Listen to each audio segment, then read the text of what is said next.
My aunt is on here, her friend is on here. I think Dawn's mom might be on here. Hello, Mrs. Reid. Well, thank you all really for joining us this evening for a Clayton Holiday Program. I am Amanda Dunyak Gillen. I'm the Director of Learning at the Frick Pittsburgh. And with us tonight is Reid Brean, who is our Associate Curator of Decorative Arts, who also takes care of Clayton and creates, and has for years now, all of the beautiful holiday installations that we have in the house. The Frick is closed, excuse me, we've been closed even really since before the latest kind of mandate from the governor. We care a lot about our visitors and our staff, and we were open for a while over the summer and fall and had people visiting us, but even during that time, we had to keep Clayton closed. On this program tonight are a lot of Frick members, people who I'm sure know Clayton well, and you can understand that the house is tricky. We take small groups through, and it's just not a safe space right now. And so Dawn and I really miss Christmas at Clayton. We miss being able to do what we do with all of our visitors, and hence this program. So I thank Dawn for giving up a vacation evening tonight to be with us. I do want to say thank you to all of the Frick members who are on here this evening. I think out of 140 registrations, well over 100 were Frick members who signed up to be with us tonight.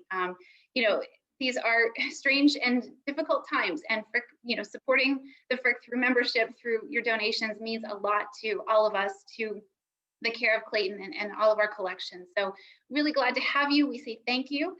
For those of you who aren't Frick members, we are doing something new where all of our online programs are actually free for members. And we're going to keep doing that going into the new year. We have between 25 and 30 programs, I think, planned online between January and the end of May. So if you enjoy this program, we have a lot of others like this coming up, and you're willing to become a Frick member, all of that will be accessible to you for free. So thank you to those who are members, and we hope a few of you will join us as well. I guess at this point, I'll turn it over to Dawn to get started. We were talking about how to start. And really, this is going to be a conversation between Dawn and me, I think, talking about Christmas memories. We have a lot of beautiful photos to show you from years past. I think if you've been in the house anytime in the last 10 years, you might recognize some of these Christmas photos. Before we did that, though, we were thinking that everybody on this call knows and probably loves Clayton, and we thought we might start with an update from Dawn on how the house is doing, since none of us have seen it since really March. Thank you, Dawn, for being here. Of course. Like Amanda said, we've been in the house. Someone is in there on an almost daily basis. I'm there on a weekly basis monitoring during our regular housekeeping.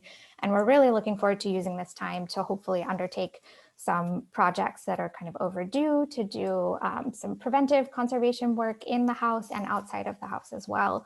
One very exciting update is that our porch project that was finished last year is now officially complete with the installation of a new terrazzo panel on the exterior entrance. And if you're on site taking advantage of the grounds being open, you can walk down and see that new terrazzo installed just outside of the main front door of Clayton. We're really excited that that's complete.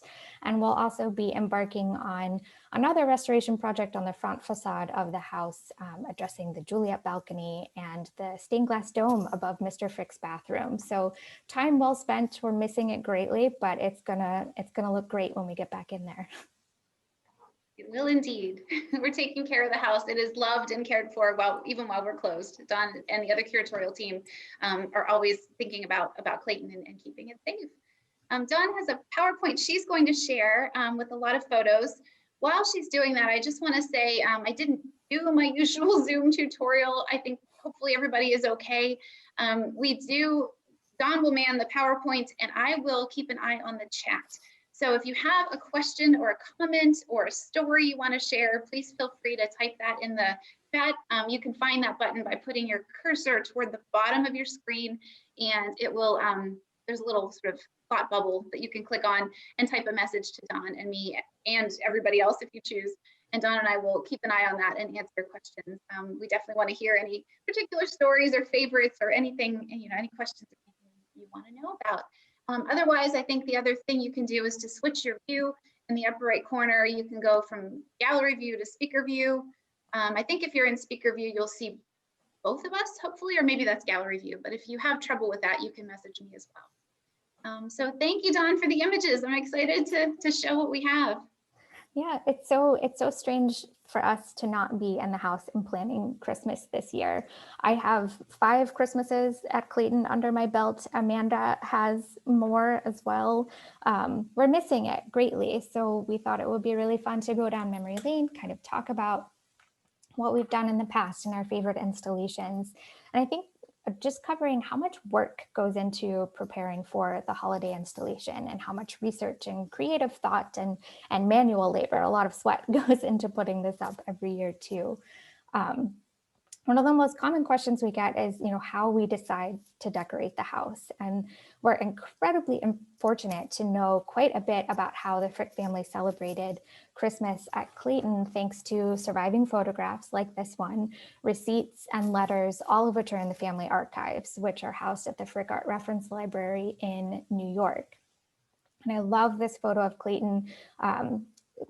Eagle-eyed viewers might notice that this is before the enclosed porch is enclosed. You can see that the porch area is open there, but there's a dusting of snow. Clayton probably looked a lot like this morning with a little snow in the east end. And then you'll notice there's some little wreaths on the windows, some beautiful little holly wreaths. A lot of our modern Christmas celebrations, as we recognize them and as we celebrate them today, really emerged in the second half of the 19th century, just as the Fricks were raising their family at Clayton.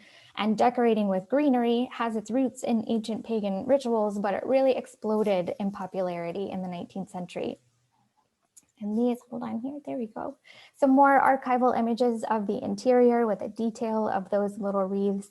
It shows that the Fricks favored relatively simple, elegant decorations with the wreaths hanging in the windows, a kissing ball in the breakfast room in that bottom right image. And then this receipt here matches a lot of what we can see in those photographs. Listed is 1 Christmas tree, 100 yards of ground pine wreathing, and 1.5 dozen holly wreaths, as well as some sheet moss and loose holly. So you get an idea of what they're buying and what they're decorating with. And the greenery likely would have been ordered and installed by the head gardener, David Fraser, probably at Mrs. Frick's direction. She seemed to really organize the Christmas celebrations at Clayton, including the decorations and the gift giving and the meal planning. And she probably looked to fashionable magazines and newspapers for inspiration, the same way today that we scroll Pinterest and the internet and look at Martha Stewart magazine and our aspirational holiday decorating planning, in my case. And we can tell just how widespread certain holiday trends were by these period sources. And I love this cover image of the Ladies' Home Journal. I can't imagine that those corseted fashions of 1901 really allowed women to climb up on stools and install wreaths so high. I'm sure that Mrs. Frick probably wasn't doing that herself, but it gives you an idea of kind of what they wanted to do. And one of my favorite quotes about Christmas decorating at this time in the early Gilded Age, it comes from Godey's magazine on the left there, where they say that no home is complete without a little touch of green, and that whatever the decoration may be, the home will seem the brighter and the better for it. And that's really a rule that we apply to the house when we are decorating for the holidays as well. So some of these beautiful images show how we use poinsettias and greenery and ferns and palms all throughout the entrance house and all of the public rooms on the first floor. We really look at lots of different sources when we're deciding how to decorate. Of course, there's archival photographs, we look at those receipts, and then we also look at newspaper accounts of holiday parties that the Fricks threw, dinner parties that they hosted.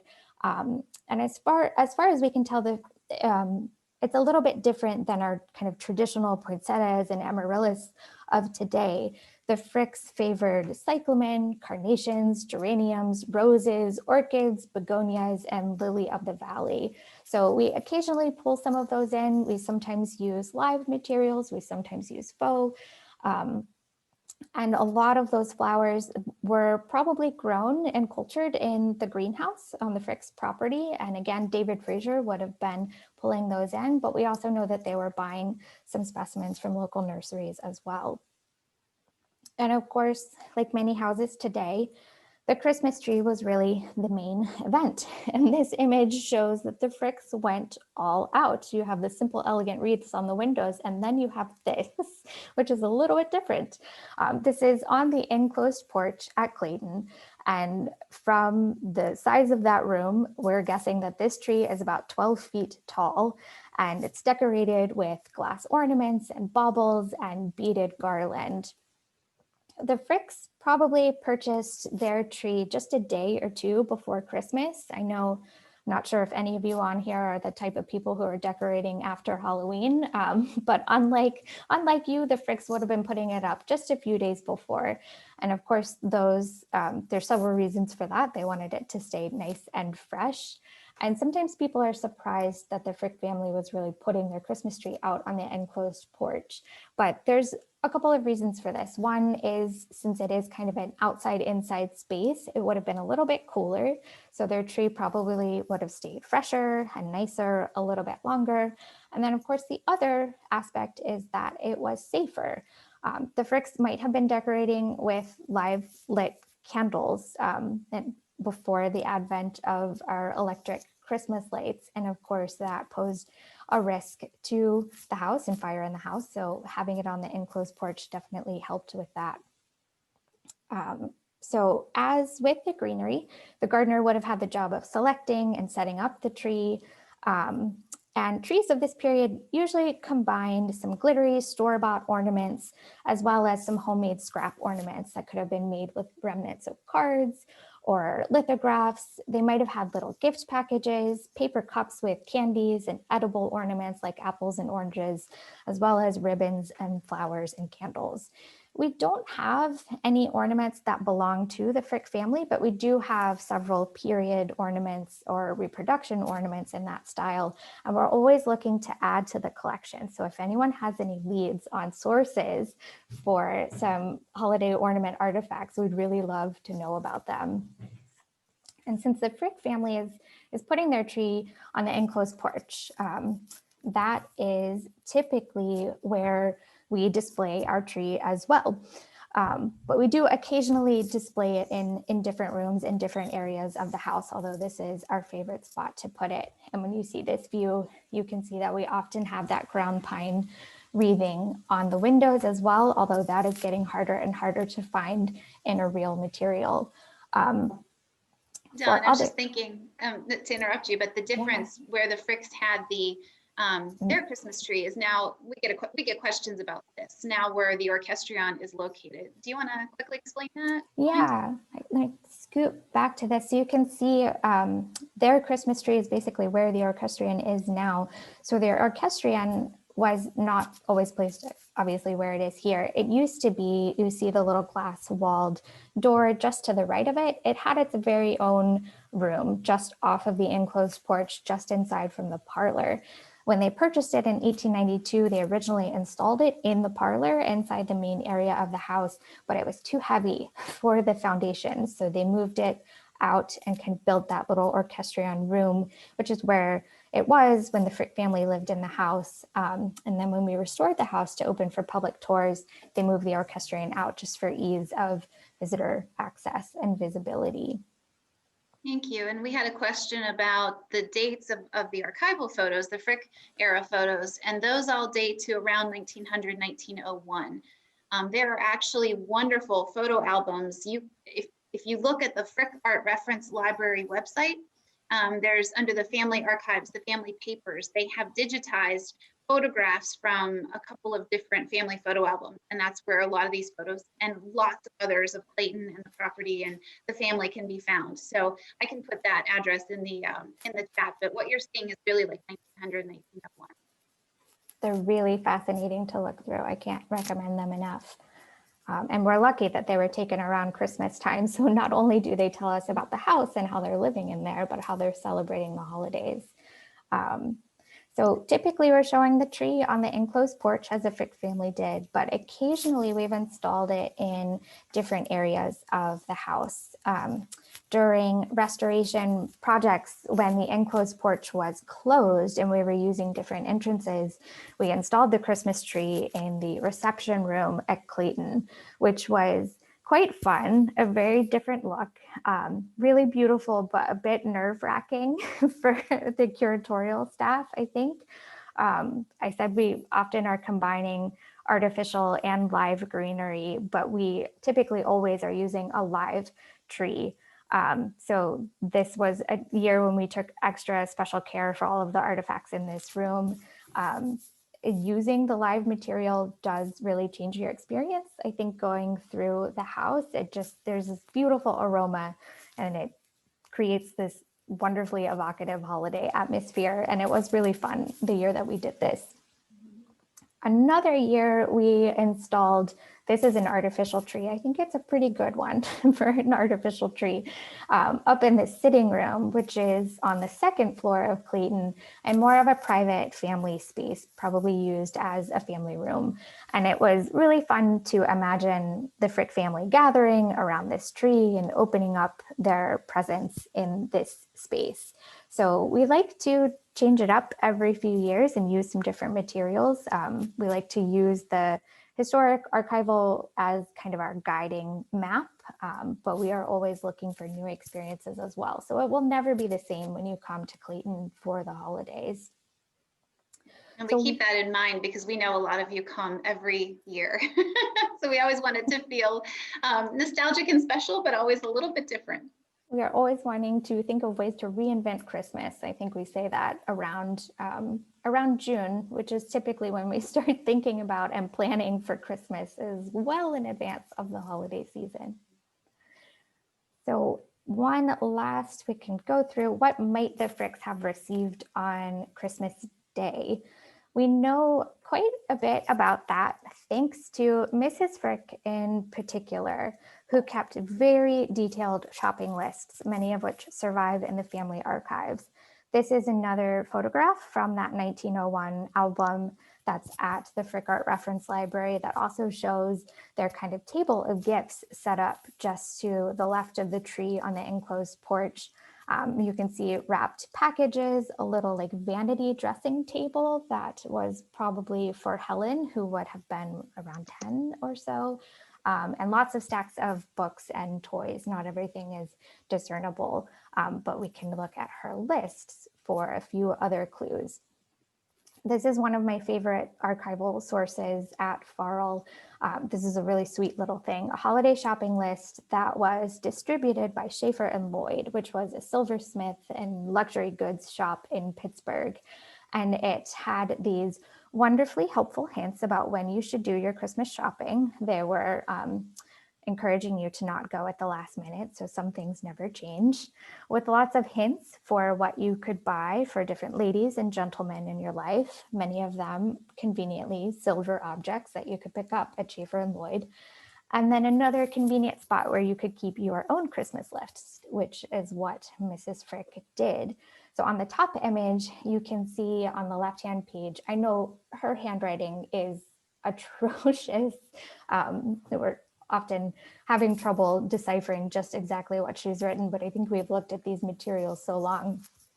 On the left-hand side, you see Clay, which is Henry Clay Frick's name. Of course, he was known as Clay to his friends and family. So Clay is getting a whist set and a book. Under him is Childs, their eldest son, who's getting a desk fixture and book holder and a scarf pin, and Helen receiving doll dresses and furniture. Mrs. Frick's lists were long and extensive. She had a lot of people to buy for, and she was responsible for choosing appropriate gifts, not only for their immediate family, but for their very large extended family. They had lots of aunts and uncles living in Pittsburgh and further abroad in Ohio, as well as lots of business associates and friends and acquaintances that they would have bought small little mementos for, as well as their domestic staff too.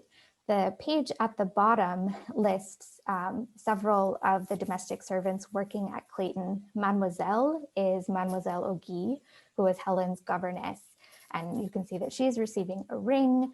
I think Marie is one of the housemaids, as well as Mary Coyne, another housemaid, Bridget Coyne, and Mrs. A. And we think that Mrs. A is the housekeeper at this time, but we're not quite sure. And I don't know what she got because there's nothing next to her name, but no doubt Mrs. Frick picked something very appropriate for her. Don and I were planning this talk. We were looking at these and I was thinking about what Mrs. Frick would say if she knew we were scrutinizing the list that she made. We all just did this, right? Whatever holidays you celebrate, we all have our lists. And little did she know that 100+ years later, we would be using them publicly and in such an important way. She would have never dreamed that, I'm sure. It just kind of makes me smile.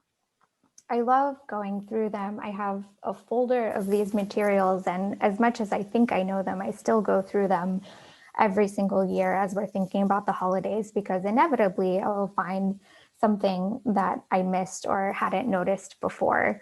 These are her lists from, I think, a few years later, I think 1897. And her list for clay, for Henry Clay Frick, has a humidor and liquor stand, just wonderful things. And as we get to know the collection a little bit more, we will find objects that are similar to or might match the description. So we can surmise that some of the things that still survive in the house could have been given as Christmas presents.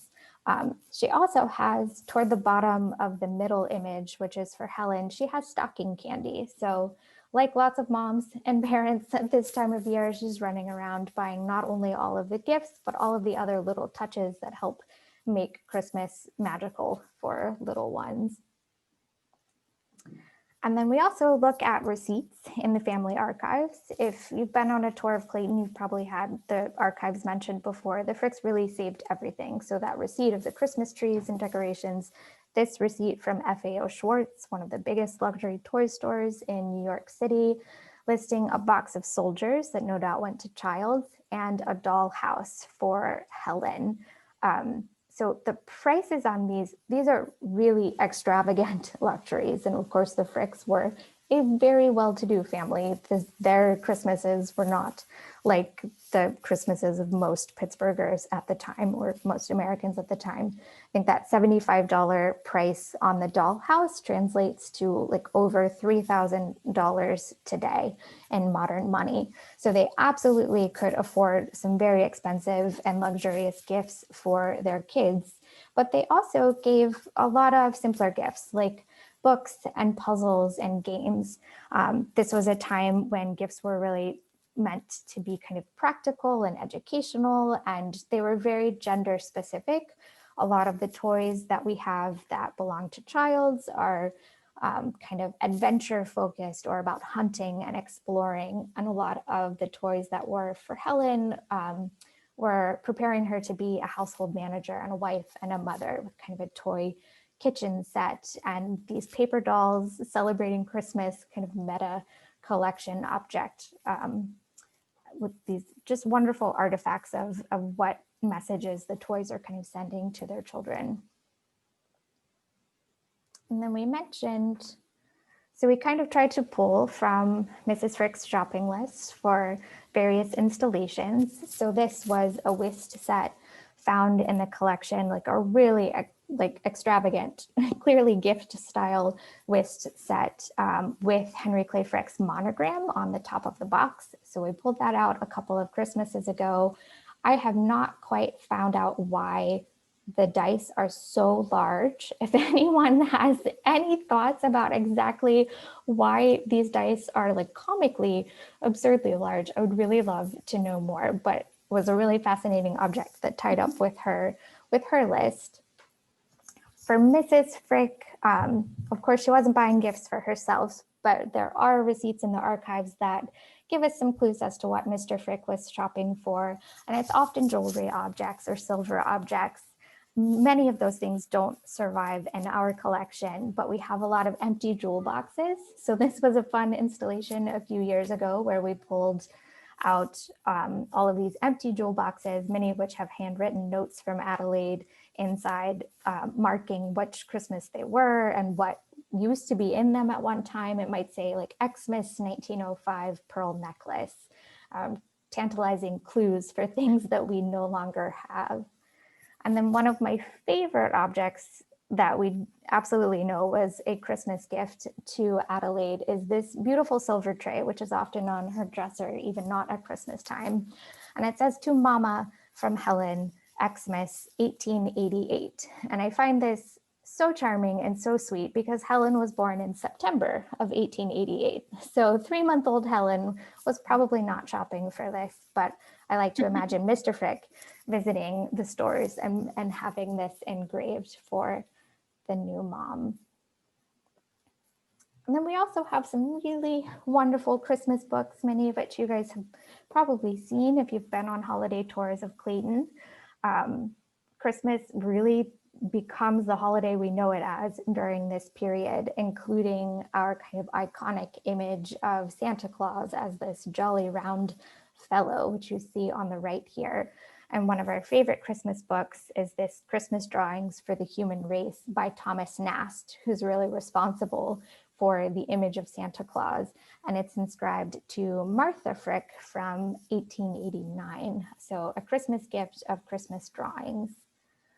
And then I couldn't not include this game because this is such a visitor favorite and it's a docent favorite.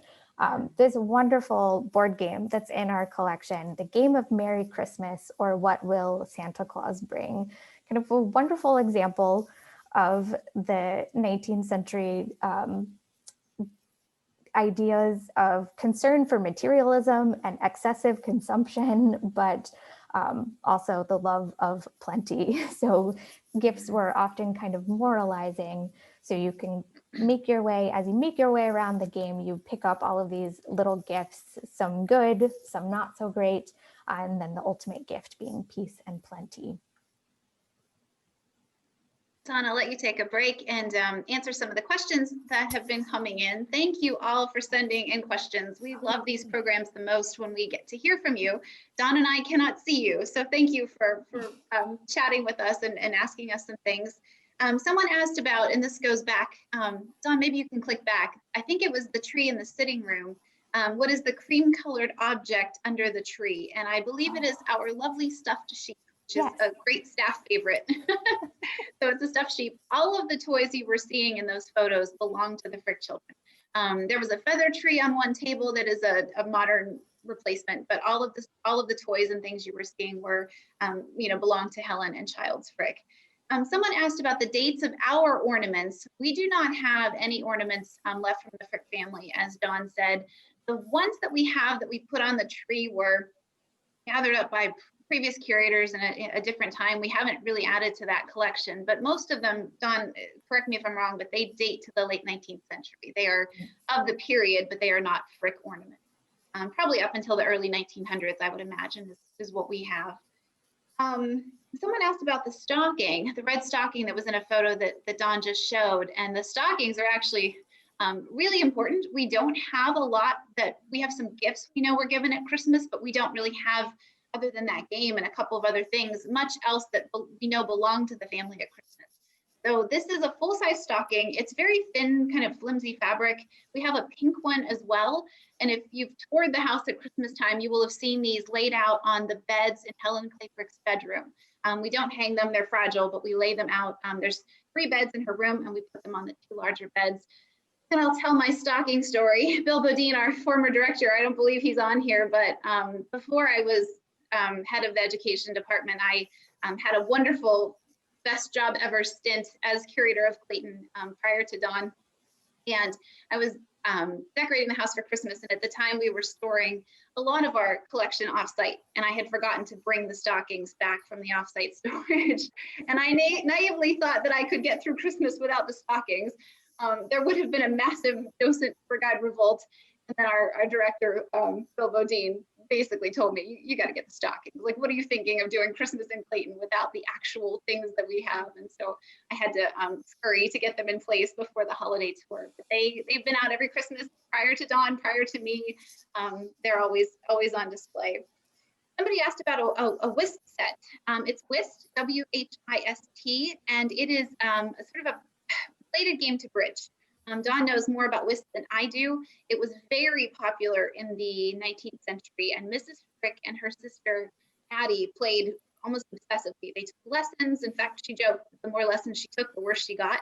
It's a very complicated game. I don't understand it, but there were beautiful, you could have beautiful sets, markers and counters and cards and different things. And Mrs. Frick and her sister, Mrs. Frick, Clyde Dunaway, their son's tutor, played. I mean, it was a really popular social pastime, and Mrs. Frick would often have whist games, in the house. So W-H-I-S-T. I think some people still play it. I've never tried.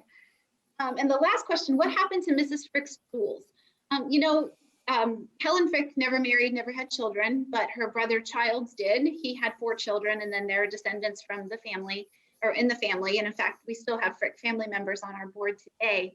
And we don't know specifically what happened to everything, but we can only assume that the jewels that belong to Mrs. Frick and Helen passed into the family over time. We have a couple of little pins and things in the collection, but everything else we assume is with the family or was sold. Anything to add on to any of those answers? Oh, wonderful questions. Thank you. Yeah, love it. Thank you. So we'll move on and take a look at some wonderful photos here of different installations over the years of our dining room table. And so I was thinking as Dawn was showing these pictures and talking about how we know what we know. And I should say that Dawn does all of this work. The curatorial team does amazing work. She and I work together on thinking about what the content is going to be for the year. What is different this Christmas? What do we want to say? How do we want to say it? And one of the interesting challenges is keeping the content fresh, but also making sure that all of you who come to the house have a good experience and that it looks and feels festive. And I think arguably we do more to decorate the house than the Fricks probably did. You saw some of those early photographs with simple wreaths. We know Mrs. Frick brought in greens. The Christmas tree was beautiful, but in terms of filling the fireplaces with flowers and the mantles and all that we do, that's probably not what they were doing.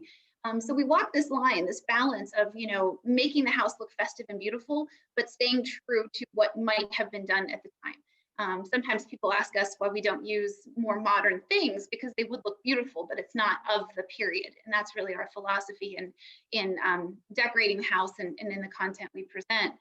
So one of the things we can do is use the collection in the ways that Dawn was just talking about, and we can set a beautiful table. And arguably the dining room is a stunner. The docents who lead tours in the house, there's a lot of them on here watching now. I miss you all. We miss doing this with you. I know they love taking visitors into the dining room because it is always such a wow moment. You can't help it. The room itself is beautiful, but we have enough glasses and silverware and plates and different accessories to set a different table often. And we change the table throughout the year. And so you'll see a couple of holiday examples here. This is a table that I did. I think this was 2012 when we had the exhibition, the Fabergé exhibition over the holidays. This was a gorgeous and glamorous time at the Frick. And my coworker, Melanie Groves, and I spent a full day setting the table for a tour that we called All That Glitters. And so we were doing a tour of Clayton at Christmas time that would sort of extend the theme of looking at luxury personal objects.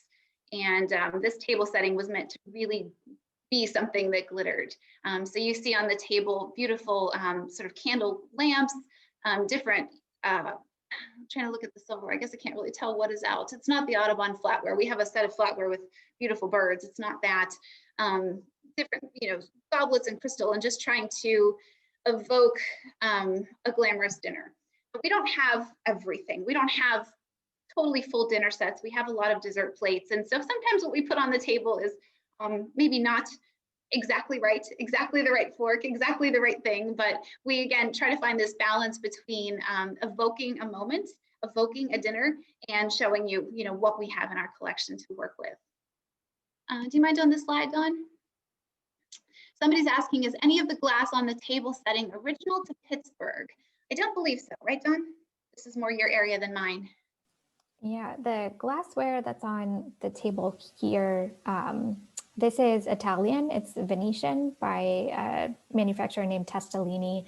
And then the other two, the green one is likely English. There's no maker's mark on it. And then this, I think, is our the Hawks crystalware that's in a custom pattern created just for the Frick family. So no Pittsburgh glass, unfortunately, in the collection. It's interesting, you know, of all of the things that we have, and Dawn showed you a lot of receipts and lists and notes, we do not have menus from their time in the house. And that's something we really wish we had. We do have grocery receipts, lots of, you know, purchases of poultry and vegetables and things for baking. There's a lot of that, but no real menus. And so there's anecdotal evidence that Frick liked waffles that came from Helen. That was like a Sunday dinner. But as to what the family served at Christmas, what they did, we don't have a lot of specifics. And so this is where we creative and we expand. We start with the Fricks, and of course this is their home, but we're also trying to represent the late 19th century, the Gilded Age, a wealthy household, and all of the work that went into making a table setting look like this. And so this is an example, I think our first one, of where we use period sources like the Ladies' Home Journal that Dawn showed you, or the Delineator, or other articles and things we find to be the inspiration for what it is we put on the dining room table. So this is a setting. Is there a matching magazine? There we go. This is from a page of Christmas tables in the Ladies' Home Journal, December 1902. You can find these old Ladies' Home Journal and Delineator and other magazines online. We have a stack of them, the actual print magazines, and they're enormous and they're fragile, and they are so much fun to page through, because at the holidays there would be a whole page of these little table examples. You know, again, as Dawn said, the kind of Martha Stewart of the time, right? The aspirational table for you to set. This one is holly, red ribbon, and something. Oh, here we go. Here's an example of, yeah, she left me, it's okay. Here's an example of what the pages look like. And you can just see women like Mrs. Frick, or in particular middle-class women who are trying to set a very lavish table, paging through this, deciding what they could do, what they could accomplish.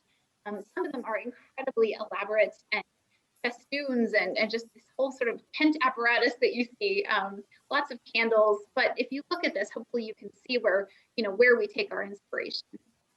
We also, I mentioned looking at newspaper accounts. So we'll look at accounts of different dinners that the Fricks threw, but also of their contemporaries and their peers here in Pittsburgh.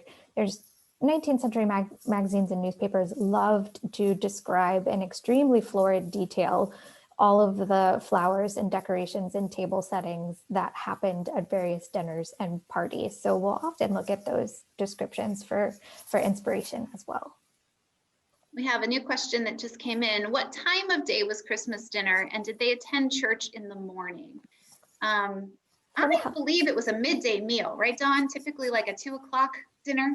From Helen's memoirs, I think they sat down to dinner around 1 or 2 on Christmas Day. Mrs. Frick had a lot of siblings who lived here in Pittsburgh, and I think all of the child's family would kind of descend upon Clayton, as what we gather from her memoirs. As for church in the morning, I don't think we know, do we? I've never seen anything. They did attend church. They on a basis. I don't even know enough. It's not sort of documented well enough for us to be able to say how regularly they went. I haven't seen anything in any of our documentation about Christmas morning. It may have been so expected that it wasn't worthy of being recorded. So it seems extremely likely that they did. This table setting is last Christmas, right? Is this your last one? Only 1 year ago. I still remember standing next to this table with you, all the chairs pulled back and tying these ribbons. And I miss it so much now that we're looking at this, and then watching you wind the ribbon around. There's a point to this, right? If you look closely, you can see little, I don't know if you can see my pointer, but little gifts sort of stashed around the table. Ribbons play into the gifts, right, Dawn? Am I remembering correctly? Yeah, I'm not sure if you can see my arrow. I'm trying to point. There's little gifts all around the little miniature tree. And then there's a ribbon underneath of those gifts, and they trail all the way around to a various place setting. This was another table setting that definitely took an entire day to do. And I have to thank our colleague Kim Katie, who's usually working in the Car and Carriage Museum, but helped me wonderfully, assisted with the holiday installation last year. And I kept saying, is this too much? Is this too much? But it was really fun to put together. And then this was our inspiration. So you get a great description there, kind of telling the point of how the ribbon, you would pull on the ribbon at your place setting, and you would eventually find which gift was yours. And it would occasion much sport, especially if the hostess be clever in their selection. I just love these magazines. Some of you might remember years and years ago, former curator of the house, Robin Flaster, who also did wonderful Christmas installations. We have a couple things of hers to show you. She did a ribbon room in the breakfast room, and people have asked us to bring this back. And we did a version of that last year in a way, but this is kind of the similar principle where the ribbons were wound around the room, and you would find you had a color, and you would trace your ribbon around the room and find your gift. Just fun, and settings like this let us use this kind of documentation, and we try to pull these in for the tours. We try to have a copy of this, where it came from in the room for the docents to show. It's just a way for us to reach out a little bit more broadly in terms of our interpretation. Now these go way back, and on the photograph on the right, I will embarrass her, but the woman on the left is Jan Tresser, one of our wonderful Clayton docents. This might have been her first Christmas at Clayton, but I think she might be watching tonight. So I want to say hello, and I love this photo. It shows one of our docents doing what we do. But these are two table settings that go way back. This is 2005, 2006, and I think the goose came first. I believe the goose was made by Brenda Roger, who is one of our Frick teachers. But these, I couldn't find from my home, the Ladies' Home Journal pages that these were inspired by, but they also both came from one of those kind of recommended table settings. So it's a beautifully sewn Christmas goose that was the centerpiece in the breakfast room on the left. And then I believe it was the next year we used another table setting of this giant snowball. And I'm trying to remember what the Ladies' Home Journal said, but it said something about having a glass bowl, almost like a fish bowl, and filling it with cotton to make your centerpiece fish bowl. But we had someone stitch ours for us with the little individual candles, set up more for a children's party than a kind of formal dinner. I remember talking about doing this because it was a break from a traditional Frick interpretation. Robin Flaster was the curator at the time. Pam St. John, who was a wonderful mentor of mine, was the education director, and just trying to break out a little bit from the traditional settings and things we've been doing. And it was really whimsical and fun, and I'm grateful that Dawn has carried on with these because I think it surprises people. A good tour, there should be moments of surprise, and you come into a room and see something you haven't seen before. And I feel like these kind of table settings, hopefully you all agree, but they bring a little bit of whimsy into the house. Looking at the chat here, a couple of questions. How about an idea for another presentation? Would love to have you explain each piece of glassware and silverware and their purpose. Would love a dining room presentation. I'll talk more about that later because that's actually somewhere we're headed, and I think it's a really fun idea. And then, what is the swan made of? It was a lovely white felt, really soft, downy kind of felt, and I think it's probably still in our education offices, so we can pull that swan out, the goose out again, or swan, I guess, when we have time and we're back in the office. Do you want to talk about these, Dawn? Unmute myself. I'm sorry. I have a 4-year-old upstairs who doesn't want to go to bed yet. So do you want me to talk? I think I'm okay for a little bit. So December was a really festive month for the Frick families. Both Mr. and Miss Frick's birthday was in December, as well as their wedding anniversary. So we often try to give a nod to those moments in our holiday interpretation as well. So you see Mrs. Frick in her wedding gown and them on their honeymoon with the cloak, which survives in our collection. So occasionally we have pulled that out for kind of anniversary breakfast setup in the breakfast room. So this was another table setting where we just kind of try to get creative and think of different ways that we can feature different parts of the collection or different moments in the Frick family history within different spaces at the house. And this was a fun one to do with some of the early tableware and silver from our collection. And then the kitchen installations are so wonderful. This is something that I need to take some inspiration from the past, because I think a lot of the wonderful ones come from the past. So we might be reviving these for future installations, but generally try to just create a warm, cheery, festive atmosphere. I think the kitchen is such a space that comes alive for so many visitors because it feels so familiar, more familiar for me than some of the other grander rooms in the house. So I love the installations that kind of pull together holiday baking or pulling together charity baskets and some of those installs.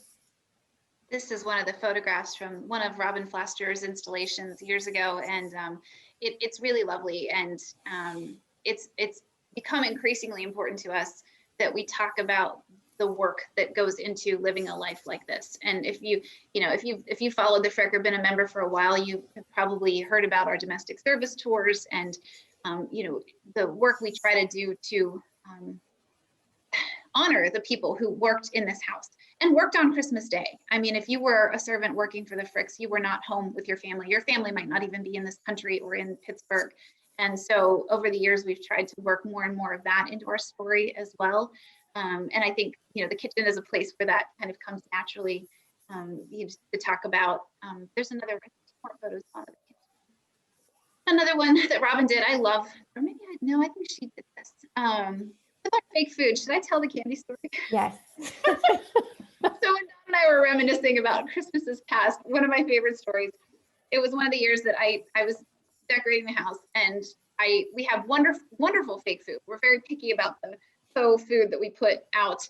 And you can see everything on here looks very real. And we also have an entire selection of lovely candies. They look like little chocolates and bonbons and different things. And I went with a whole candy theme in the kitchen and had this lovely display on the center table. And I went down to the house one day during tours to check to see how everything was going. And there was a security guard at the time. His name was Roger, and he doesn't work with us anymore, but I was very fond of him, and he was such a good steward of the house that he grabbed me when I came in the house. He said, "Come here, I have to show you something." He had found in a plant on the first floor a little piece of the fake candy with the teeth marks in it. It had looked so real.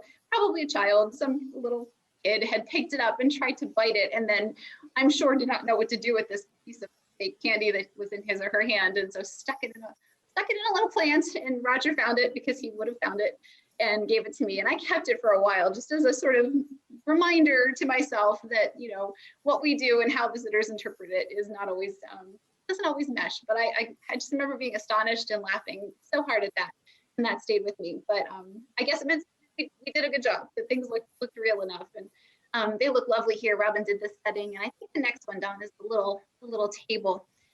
This was a setting, I think you did this one, to try to get across this message that, again, if you were a servant working in this house, your Christmas Day looked nothing. It was not restful. It was not peaceful. It was not filled with food and gifts. It was filled with food in the sense of you were cooking and preparing and serving and taking care of the Frick family, and what that looked like. As a servant, domestic servant, you might have the opportunity to have a friend or someone you knew in the city or a family member over for a little holiday tea. So that's what this setting on this small table in the kitchen is meant to provoke. Have you ever found a mouse in the house? Oh, that's a question. I've never. Have you? No. We have measures in place. We have lots of professionals who come in and check things and take care of things. And I mean, any kind of pests or rodents or anything like that is a real danger to the house. So there's the curatorial team, and our operations team is really vigilant about anything like that. That's why we're very picky about our fake food, because we never want to have actual real food on display in the house. So it is always good looking, but not too good looking. Do you want to tackle the Playhouse story, or you want me to do this one? I'll let you do that one. So on the screen is a wonderful photo that just came to Don's attention, my attention, I think last year. And we have Sue Morris, who's a wonderful Clayton docent and researcher and writer, historical dilettante. If you don't follow her, look her up. She's done a lot of work on her own in the Frick archives, the Frick Art Reference Library, with the archivist there. And this photo turned up, and it is of a group of children holding their Christmas gifts in front of the Frick family greenhouse, which is still standing on our property. The photo itself was new to us. The story of what it represents was not. But over the years, so the Fricks left Pittsburgh essentially in 1905. It's when they moved to New York. They rented a former Vanderbilt house for about 10 years. And toward the end of that time is when they started building and then moved into what is now the Frick collection. Between 1905, 1906, and I think it's 1912, they came back to Clayton every Christmas. It was still in a lot of ways home, where Mrs. Frick's family was, their family was here, friends, and they would be back in Pittsburgh for the holidays. Helen would have been, Don, in her teens, when she started hosting with her family parties in the Frick Children's Playhouse, which we still have, every Christmas for local children who were in need. And these parties started out small. I think it was 20 children, not very many, and grew to be about 100 kids who would be brought to the Frick Playhouse by train. There would be different arrangements for transportation. She would work with local charity organizations to find children and sometimes their parents who would come to the Playhouse, and they would have a lovely meal, and there would be a Christmas tree. The Playhouse today is carved up into different rooms, but back at that time, the second floor was open entirely. And there are many newspaper accounts, 1911, 1912, talking about the rooms being filled with children and them receiving books and toys and clothing when they were sent home. So in this photograph, you're seeing kids with whatever it is that has been given to them by the Frick family. Mr. and Mrs. Frick would participate in this as well. Childs Frick and then his new wife it's all documented in the newspapers that it was very much a family event. So last year, Dawn recreated this idea beautifully. There is documentation for some of this. This is a receipt from W.R. Kuhn Company, grocer, January 2nd, 1911, listing all of the large amounts of food and things that were purchased, doilies and 24 rolls and 1 homemade fruit cake, a whole bunch of things here you can see. 1 box of Dolly Drakes, 2 boxes of chocolate cigars, small toys, different things that were purchased, we think, for one of these parties. Do you want to talk about your installation? I love this so much. Yeah, so we used that receipt as our kind of jumping off point for a different kind of table setting to evoke those Christmas parties that Helen threw. So it had listed the 75 wooden plates, 75 tin spoons, and paper doilies. So hopefully you can see a little detail there. That's how we set up the space. We did little boxes of our wonderful fake candies, some open as if some children were sitting at the table and couldn't wait to pop their candy in. This was a really fun installation. And we also took some inspiration from Historic Pittsburgh's collection of archival images. They had a Christmas party that was thrown at one of the organizations, I think in the 1920s, so a little bit later than Helen's parties, but they had a similar kind of style streamer decoration. So that became our inspiration for the room setting. And this was really, really fun to do, although I lamented that the light fixture is not larger because this was also really difficult to do. And Terry Young, who's one of our art handlers, was absolutely phenomenal. We had to move all of the furniture out of the way to attach all of the streamers and then find some safe ways to clip them onto the chair rail and the picture rail that runs around the room. So we sometimes have these wonderful ideas and very creative ideas, but we have to figure out how to execute them. And that's where I have to give a huge hat tip to all of our art handlers who find some wonderfully creative ways to actually make our ideas come to life and come together. So this was really fun. This is the one that reminded me of the ribbon room, even though they weren't, it was similar to that. I didn't have a picture of that one in here. I want to grab it. I don't know that we have a photo, honestly. That goes pretty far back. We've gotten a lot better at documentation. Digital cameras have made all of this in our phones so much easier to capture and use. I love this detail. We had a wonderful staff photographer, Ben Matthews, who took some great images to capture this installation. But I love there's a little punch glass on the bottom left there. We of course had to have little punch bowls appropriate for kids. The kids would often get books. I think Robinson Crusoe is listed as a book that was given to some of the boys at some of the Christmas parties. There was like a different selection of books for girls. I can't remember what book they got that year. Again, very gendered specific toys, dolls for girls, different books for boys, but the little boxes of candy, these little mittens and gloves that belong to the Frick children, but kind of evoke the idea of Helen gifting different coats and clothing and scarves and hats to children who are coming to the parties. So it's a really fun one to put together. And we had such a great picture of the Christmas parties with like a great kind of mental picture of what those parties looked like from Sue Morris's research and kind of amassing all of the newspaper images. And then when Farrell shared the image of the children outside of the playhouse, we really wanted to feature that since we knew research is always changing and we know more about the Frick family.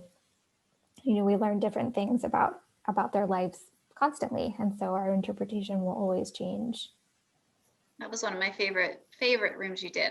It was so complete and there was so much to support it. We have a couple of questions and comments quickly. I know we're getting to the end of our hour here, but somebody wrote in, I work in a museum that interprets Christmas, and we also have found faux candy and nuts scattered around the collection times. Back in the day, however, when all of the food was real foods were completely banned by 1990, so this is prior to that. We had a row of pies cooling on a dresser, and a visitor thought they looked too good to be true until he put his hand through one to find out without a doubt that they were indeed real. Sometimes it's really hard not to touch. It really, really is. We understand that. Somebody asked the question about who stayed at Clayton after the Fricks moved to New York City. So they did leave behind a handful of trusted servants.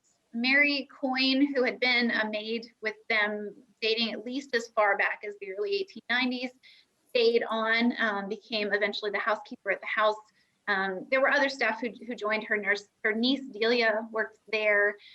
David Fraser, the gardener. There were various people over the years, but we know this from payroll records. So in the Frick archives in New York are payroll records that clearly delineate who's working in Clayton, who's working in New York, and then who also was working in their summer home in Massachusetts. So there were people that stayed behind. And when Helen Frick inherits the house after her mother dies in 1931, she also has staff, groundskeepers and housekeepers and people who take care of the property because she would come back throughout the year. So when we say that Clayton has never been out of the family and never been closed up, I mean, it really, really is true. It has been a home, or was a home, that was in one form of use or another for 100 years. And I think, who makes the artificial food and candy? There are different companies out there. We haven't bought anything in a while, Dawn. I don't know if you know any names offhand, but there are some not so good purveyors and there are some that are, it's expensive. I mean, the companies that are good, it can be really, really pricey. I don't have a name right now. We have found, we've had some good luck using different artists and artisans on Etsy who create like custom orders of like specific things. We've found much more, we've had more luck with that than we have through wholesale manufacturers.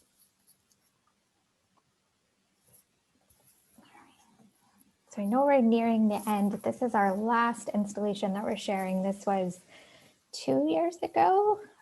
Goodness. Okay, so, well, these images are from 1908, and these mark Helen Clay Frick's debut into formal society. And although the Frick family had moved to New York already, they were out of Pittsburgh in 1905. Helen had such a fondness for her childhood home and Pittsburgh and Clayton that she insisted on having her debutante coming out party in Pittsburgh. So they decide to have it, I think, on her mother's birthday. So December 16th is when the party was held. And it was an afternoon reception followed by a dinner and a ball, which was held in the house, in the parlor, which is the image on the right. And you can see they've cleared all of the furniture to the edges of the room to make room for dancing and different people. The piano is just amassed with flowers and bouquets and arrangements. Of course, every friend and acquaintance of Helen would have sent her some congratulatory, memento, and they're overflowing every surface. The newspaper account said that they were even hung on the walls. Some are perched on top of the paintings and the artworks that are hanging. It's the whole entire room is just really festooned. And then the image on the left shows Helen. She is sitting on the right there. She's kind of in semi-profile, looking off to the side. And I always find it really interesting that her mother is front and center in the group there, because of course a girl's debut was of course a nod for her for going into formal society, but it was also a nod to her mother for bringing up a young woman. And so this was as much an event for Adelaide, I think, as for Helen, who didn't necessarily relish the spotlight, but more flowers, floral arrangements. The images are really just spectacular of this particular event. And this was, of course, they're almost Pittsburgh royalty. So Helen's debut was covered very extensively, not only in the Pittsburgh papers, but there were also write-ups in the New York papers and things that were picked up and covered in newspapers across the United States. So we have some wonderful written descriptions of how they're decorating and what they're wearing, and describing the color of their gowns, which of course you can't get from black and white photographs. But we used Helen's debut, which took place in 1908, as our inspiration for the holiday installation, marking the 110th anniversary of her debut. So if you came to the house a couple of years ago, you would have seen some massive blow-ups of those historic photographs kind of installed to be almost life-size in the house and installed in the rooms that they were taken in to kind of evoke those images. We used some live, but mostly faux florals to kind of evoke those floral arrangements and look like they're spilling out of the photograph. And then we are incredibly lucky to have the gown that Mrs. Frick is wearing in that photograph. That gown remains in our collection. So we installed that gown within the reception room at Clayton. This was a really fun installation to work on, and another one that I have to say thank you to our art handlers for making it happen. We didn't give ourselves more time than usual. We still had our typical 3 days to do our holiday installation, and I was asking a lot of them, and they did an amazing job putting things together.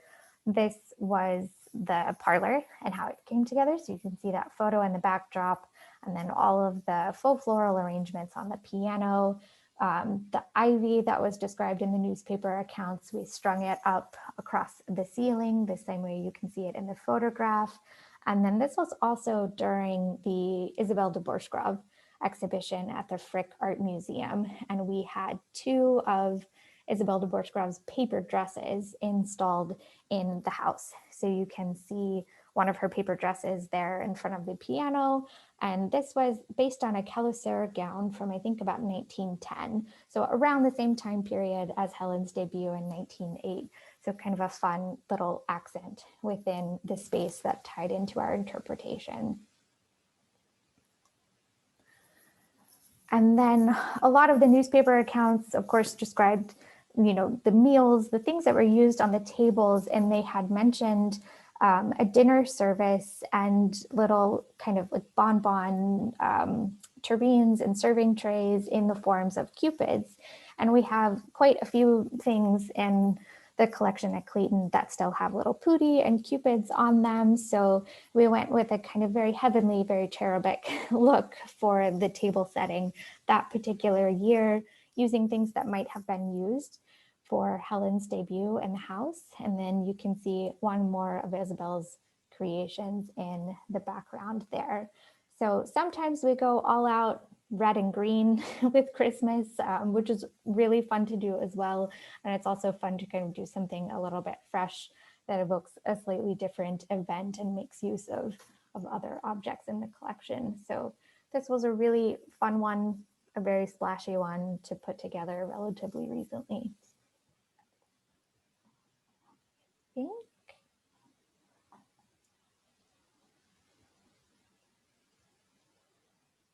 Amanda, you're on mute. Ah, sorry. There's a puppy in the background. Oh, you put in a picture of me. Oh my goodness. Need one of you in here. This is, I don't know, Dawn and I are very grateful, as she's been saying, and attached to all of our staff who do this. We get the fun of doing some of the thinking, but then there are so many people who make this happen. So top left you're seeing is that Terry on the left, and Duncan McDermott and Bridget Shields. They've been working in the house longer than Dawn and I combined, I think. They know Clayton inside and out. Duncan every Christmas hangs the greenery around the entrance hall. The tree in the center on the left in the green shirt is Mike McSorley. He is an artist who has since moved away from Pittsburgh, but we love and miss him too. He spent many years in the house. Bridget tying ribbons. I think there's always a photo of Bridget tying ribbons, always. And then on the left, that was me setting up a display years ago.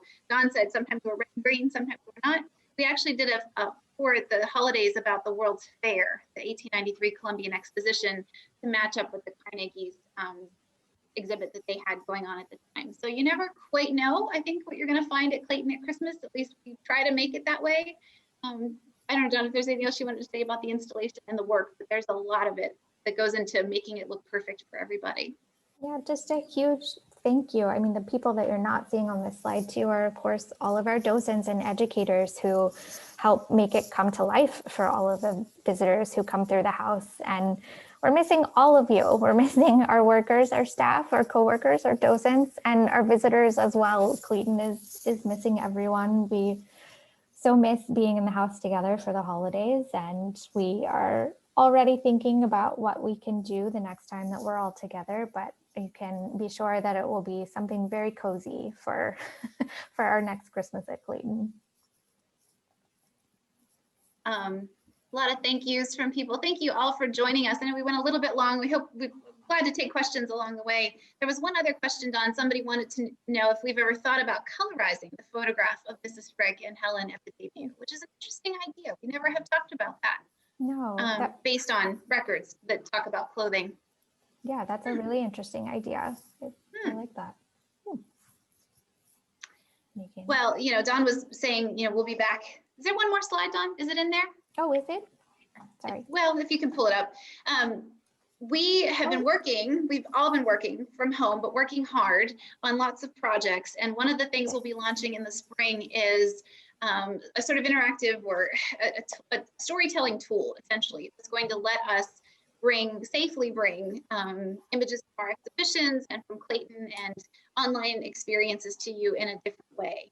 There's a consortium of 5 museums working together along with Carnegie Mellon University. We've been working on it since the summer. So you can look for some new kind of online things for us this spring. And then we'll just end with an invitation to join us for our next program, which is actually next week, Thursday, January 7th. Gilded is Not Golden, Exploring Museums' Multiple Histories. And there's a lot of text here. You can find this on our Frick website, but it does feature Dawn again. She is always wonderful in a program. This is a panel discussion with the Director of Education from the Huntington Museum and Gardens in California and the Curator of Education from the Isabella Stewart Gardner Museum. So they are fellow Gilded Age museums, and they, along with Dawn, will be talking about this idea of how we can broaden our stories, we're all museums that were founded by wealthy white families, and how can we acknowledge that and work with that, and also break out into telling different and important stories as well. So that program is January 7th. You can register.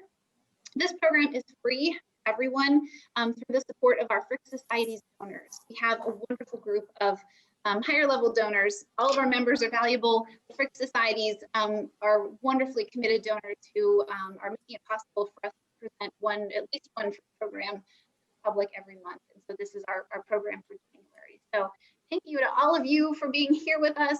We hope you enjoyed it. Don and I had a great time putting this together. I'll just look and see if we have any more questions. Lots of thank yous. We appreciate that very, very much. It would be fun to see holiday cards using oversized versions of the Victorian images. Yes, it would. I agree with that.